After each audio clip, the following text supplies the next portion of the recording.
mission-critical infrastructure sector is growing at rapid rates, but with growth comes challenges. Tesh Durvasula, President of CyrusOne's Europe, joins me to talk about key trends. Thank you so much for coming and joining me, and welcome to Monaco. Thank you for having me. Let's get straight in there. Tell me a bit about the key trends in the data center space. Well, the trends are still what we've seen for the last 25 years, right? We have a secular demand issue in terms of data being created across the planet that just seems insatiable, whether it's Netflix or YouTube or just informational learning. You just see these, the data sets just continue to get larger and larger. As these data sets continue to get larger, more data centers are needed. And we still haven't even just started scratching the surface on things like Internet of Things, AI, and machine learning, which is the next trend that's going to come and keep driving. So I think the data center healthy from a data center industry from a demand perspective looks very healthy today, and it looks very healthy for the future as well. And how is a company like CyrusOne keeping up with this? Hanging on. We keep growing, right? So growth has been our one of our mantras at CyrusOne, and when we say growth, we talk about it kind of three ways. First is, obviously we want to grow our customers. We want to keep adding customers to our portfolio, and we do that by making better solutions for them. Second is growth globally. We have expanded our business from North America to now 5 countries and partnerships in 2 other countries, such as Brazil with OData and China with GDS. So we continue to expand and grow the business that way. And third is probably economics and people, right? We keep employing more people, we keep growing our business, and these are the types of jobs we love to create. We love to go into new markets and grow our business and grow our employee base. So it's growth. That's one word. Obviously, with growth comes challenges. What are some of the challenges that you are facing at the moment? Yeah, so I think the biggest thing that we see is every market is different, and what made us successful in North America were key fundamentals around customer growth and those demand trends that I talked about earlier. But we knew how to build in North America. As you go to Ireland and Germany and UK, there are different rules there, and so you have to learn those rules. So now we're becoming experts in those areas as well, and we're seeing the challenges of becoming experts. It just takes more time. It's very complicated to do business, and then you add some political environmental noise like Brexit or GDPR, and suddenly you realize that, wow, this can get even more complicated. We've been doing it the same way we always do it.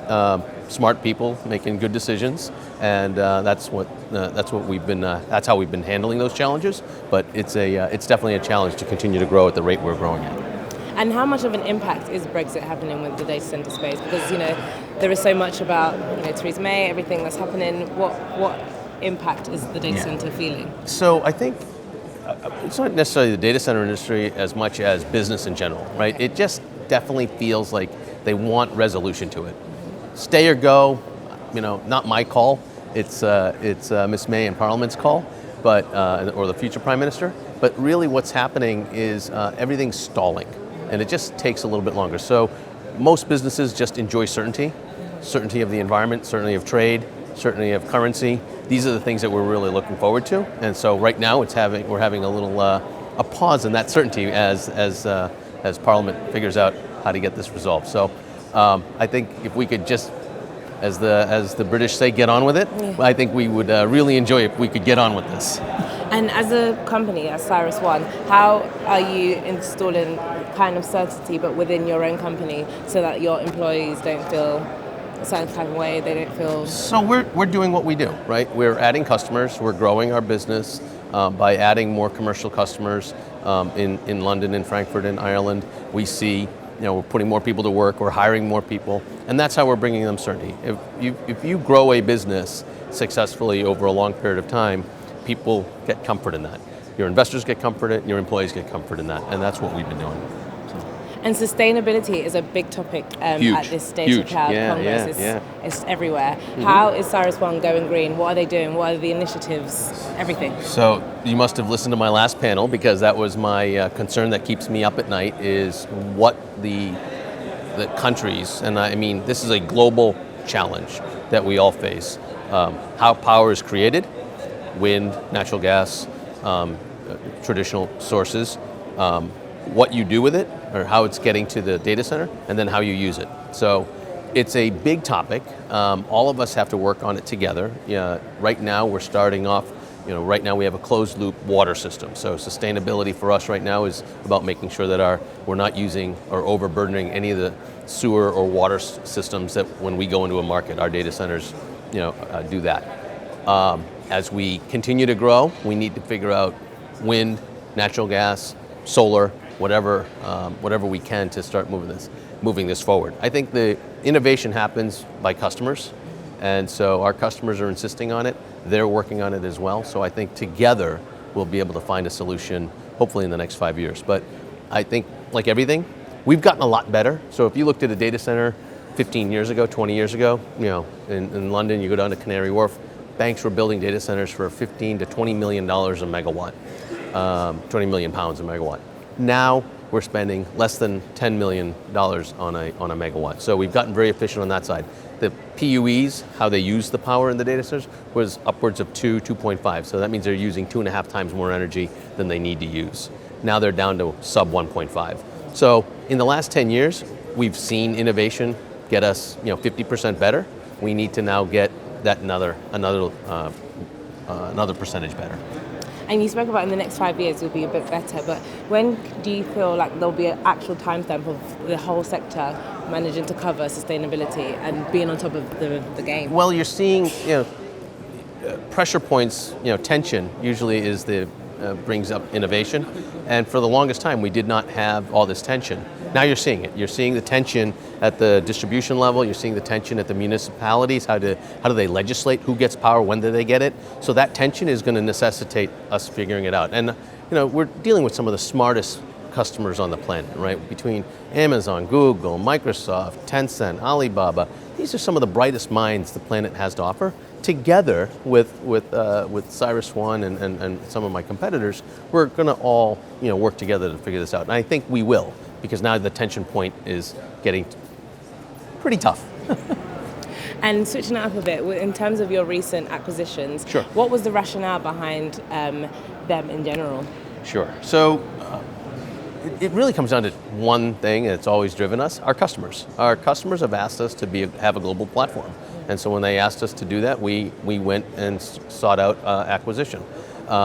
And we did acquisition two ways. One was organic. We went and found two markets, Amsterdam and Dublin, where we found the land, and we're going to go build that organically.